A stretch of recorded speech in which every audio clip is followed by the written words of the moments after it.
Welcome to my channel matrix. তোমাদের channel ম্যাট্রিক্সে আবারও তোমাদের স্বাগতম। যারা এবারে আগামী মার্চ মাসে 3 তারিখ পরীক্ষা শুরু করবে তাদের জন্য আবারও আমি একটি নতুন ভিডিও নিয়ে এসেছি, যেখানে আমি তোমাদের দেখাবো তোমাদের ইংরেজি বিষয়ের পোয়েম থেকে যে কটা কবিতা আছে, পোয়েট্রি থেকে যে কটা বা 4টে যে কবিতা আছে সেখানকার পার্টের এসে কি, অর্থাৎ গত ভিডিওতে আমি দেখবো, আগের ভিডিওতে আমি লিঙ্ক দিয়ে দেবো যে গত ভিডিওতে যে পার্টটা আমি দিয়েছিলাম, অর্থাৎ প্রত্যেকটা গল্প থেকে এসে কিউ উত্তর সহ আজকে প্রত্যেকটা কবিতা থেকে উত্তর সহ সমস্ত প্রশ্ন যেগুলো খুব গুরুত্বপূর্ণ সেগুলোও কিন্তু তোমাদের এই এক ভিডিওর মধ্যে তোমরা কিন্তু পেয়ে যাবে।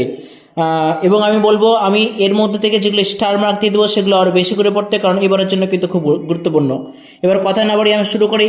প্রথম প্রশ্ন দেখো, ওয়ান কিলিং আ ট্রি, প্রথম chapter one killing a tree, সেখান থেকে কি কি দিয়েছে আমি দেখো। What kind of task is it to kill a tree. 2 number, what will a jab of a knife fail to do. 3 number, from where does the tree consume its sustenance. অর্থাৎ এটা খুব গুরুত্বপূর্ণ, অবশ্যই করে যাবে, আসতে পারে। From where does the tree consume its সাস্টেন্যান্স। 4 number, slowly consuming the earth, আস্তে আস্তে পৃথিবীকে রসদ করে। What does the expression consuming the earth mean. পৃথিবীকে রসদ করার অর্থ কি তোমাকে কিন্তু লিখতে হবে। উত্তর সহ দিয়ে দিয়েছি, তোমরা কিন্তু অবশ্যই আজ থেকে পড়তে শুরু করে দাও। 5 number, what does crust mean. Crust বলতে কি বোঝো। 6 number, what is mean by leprous hide. খুব খুব ভালো প্রশ্ন। What is mean by leprous hide. Leprous hide বা কুষ্ঠরোগের মতো চামড়া বলতে তুমি কি বোঝো। 7 number, what is not enough to kill a tree. 8 number, name the process required to kill a tree. অর্থাৎ একটা গাছকে হত্যা করার জন্য কি কি প্রসেস তোমার দরকার সেগুলো কিন্তু এখানে দেওয়া আছে। এটাও কিন্তু খুব গুরুত্বপূর্ণ একটি প্রশ্ন। Hacking, chopping, uprooting, browning, hardening, twisting and withering are the process required to kill a tree. Okay, next দেখি question number 9। What causes the bark of a tree to bleed. অর্থাৎ গাছের ছাল কখন বা কোন কারণে রক্তাক্ত হয়। 10 number, from where would the curled green twigs rise. অর্থাৎ কোকড়ানো সবুজ পাতা, কচি পাতা কোত্থেকে বের হয়। Question number 11, what are miniature bulbs. Miniature bulbs বলতে তুমি কি বোঝো, খুব ভালো প্রশ্ন। 12 number, what is the meaning of the anchoring earth. এটাও খুব গুরুত্বপূর্ণ একটি প্রশ্ন। 13 number, what should be done to uproot a tree. 14, what does the phrase earth cave refer to? Question number 15, what is the strength of a tree? অর্থাৎ গাছের শক্তি কোথায়। গাছের শক্তি কি, এটাও খুব ভালো প্রশ্ন। What is the source of the tree. গাছের উৎস কোথায়। ওকে, নেক্সট আমরা দেখে নিই। আর এটা বলে রাখি যে তোমাদের জন্য এই যে এত কষ্ট করে প্রশ্নগুলো বের করা এবং ইম্পর্টেন্ট দেওয়া তোমাদের জন্যই তো, তাহলে তোমরা আর পড়া ফেলে রাখবে কেন। অতএব তোমরা কিন্তু এই সমস্ত পড়াগুলো করে যাও। আমার বিশ্বাস, তুমি বিশ্বাস রেখো, তুমি বিশ্বাসের ফল অবশ্যই পাবে। আমাদের এই চ্যানেল থেকে নিশ্চয়ই বিশ্বাসের ফল তুমি অবশ্যই পাবে। চলো দেখে নিই। 17 number, why is the root called white and wet. কেন শেকড়কে সাদা এবং ভিজে বলা হয়েছে। 18, অর পুলড আউট এন্টায়ারলি, এই যে টেনে ফেলতে হবে উপরে। What do the words out and entirely suggest? Next দেখো 19, what is the final step of killing a tree? অর্থাৎ গাছকে হত্যা করার সর্বশেষ যে উপায়, সর্বশেষ যে প্রসেস সেটা কি। খুব ভালো প্রশ্ন। 20 number, what scorch and choke the tree after it is pulled out. 21 number, what expression suggest that the tree is personified in on killing a tree. খুব ভালো একটি প্রশ্ন। চলো আমরা পরবর্তী কবিতায় চলে যাব। দেখো এবারে এলাম asleep in the valley. Question number 1, who was written the poem Asleep in the Valley? Question 2, what are the two adjectives given the valley? 3, what flows through the valley where the soldier sleeps? অর্থাৎ সৈন্য যখন ঘুমোচ্ছে সেই উপত্যকাটি কোথার থেকে বয়ে এসেছে বা ওখান থেকে কি বয়ে গেছে। 4 নম্বর, where does the stream leave long strands of silver? খুব ভালো প্রশ্ন। 5 number, how does the stream look like in the poem asleep in the valley. উপত্যকায় বর্ণনা করা হয়েছে সেই নদীটি দেখতে কেমন। 6 number, what streams from the mountain top. 7, what fills the hollow full of light. Question number 8, how does the soldier in the country side. Very good প্রশ্ন, এটা কিন্তু আসতে পারে এবারের জন্য। Next question number 9, what is the soldiers pillow made of. অর্থাৎ সৈন্যের বালিশটা কি দিয়ে তৈরি। 10, where is the sleeping soldier resting his head. 11, where does the soldier lie stretched. কোথায় চিত হয়ে শুয়েছিল। Question number 12, why is soldier pale. কেন সৈন্যের মুখটি বিবর্ণ। 13, where are the feet of the soldier. সৈন্যের পা দুটো কোথায় রাখা ছিল। খুব ভালো প্রশ্ন। 14, how does the sleeping soldier look as he slips অ্যামিডস the valley.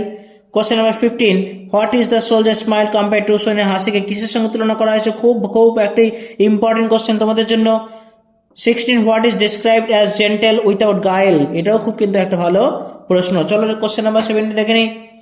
Why does the poet ask nature to keep the soldier warm, কেন কবি প্রকৃতিকে বলেছেন যে এই সৈন্যটিকে উষ্ণ রেখো? কারণ কবি তখন আশা ছিল যে সৈন্যটি একদিন হয়তো বেঁচে বা একবার হয়তো বেঁচে ফিরবে যদি তার শ্বাস চলে, যদি তার শ্বাস উষ্ণ থাকে, ওই জন্যই কবি প্রকৃতির কাছে প্রার্থনা জানিয়েছেন। 18 who fails to disturb the rest of the soldiers, what lies না স্টে সোলজার্স ব্রেস্ট, অর্থাৎ সোলজারের অর্থাৎ সৈনিকের বুকে কি ছিল? What is suddenly found at the side of the soldier? Question number 21. What do the two red holes signify? দুটো যে লাল ক্ষত চিহ্ন ছিল সেটা কি সিগনিফাই করে? এটাও খুব ভালো প্রশ্ন। Question number 22. What does the concluding line of the poem reveal? খুব ইম্পর্টেন্ট কোশ্চেন। চলো আমরা পরবর্তী চ্যাপ্টার দেখে নিই। দেখো পরবর্তী তোমাদের কবিতা হচ্ছে দ্য পোয়েট্রি অফ আর্থ। সেখানে কি প্রশ্ন এবার জন্য ইম্পর্টেন্ট সেটা এবার দেখে নাও। What does Keats celebrate in the poem The Poetry of Earth? Question number 2.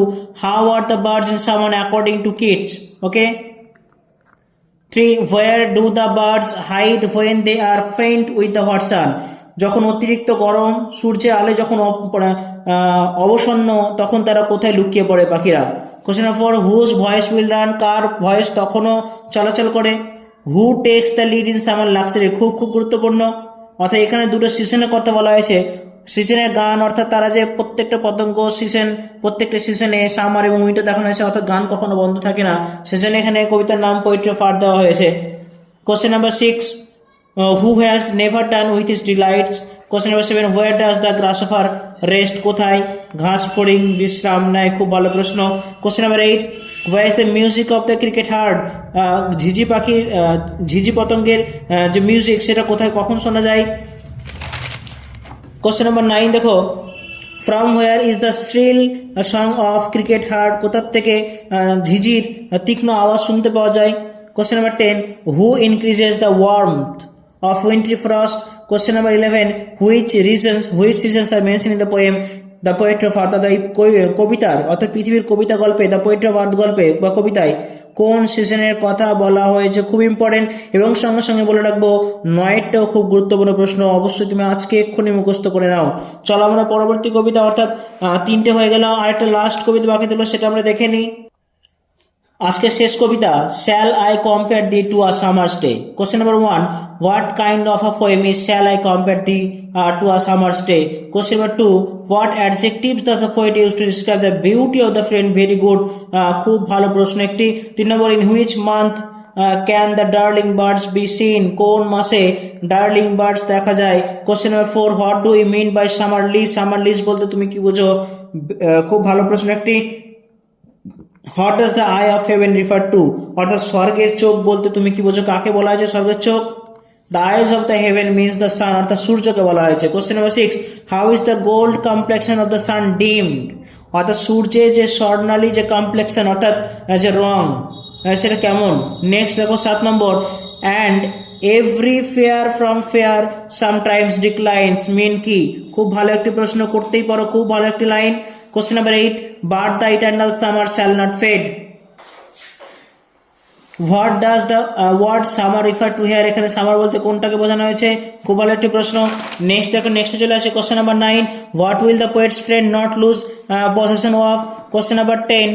What shall death not brag about in Shakespearean poem? Question number 11. How long will the young man be remembered in Shakespearean sonnet number 18? Question number 12. So long lives this, what is refer to by the word this? খুব ভালো একটি প্রশ্ন। Question number 13 অর্থাৎ আজকের পার্টের শেষ প্রশ্ন. What will make the beauty of the poet's friend eternal? What will make the beauty of the poet's friend eternal? খুব ভালো একটি প্রশ্ন।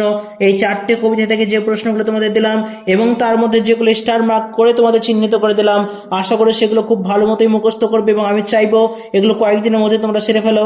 এই যে শুরু থেকে নিয়ে গত ভিডিওতে আমি প্রস থেকে তোমাদের এসিকিউ দিয়েছিলাম উত্তর সহ, আজকে কিন্তু পোয়েম থেকে তোমাদের উত্তর সহ সমস্ত ভিডিও আমি সমস্ত প্রশ্ন সার্ভ করলাম এবং তার মধ্যে যেগুলো স্টার মার্ক দিলাম অবশ্যই সেগুলো কিন্তু মুখস্থ করে তোমাকে যেতে হবে। তো আজকের ভিডিওটা আমি এখানে শেষ করবো। পরবর্তী ভিডিওর জন্য আমাদের সঙ্গে থেকেও স্টে টিউন। আজকের জন্য গুড বাই, এবং চ্যানেলটাকে ভালো লাগলে অবশ্যই লাইক এবং সাবস্ক্রাইব করতে ভুলো না এবং বন্ধুদের মধ্যে অবশ্যই শেয়ার করে দিও। Good bye for today.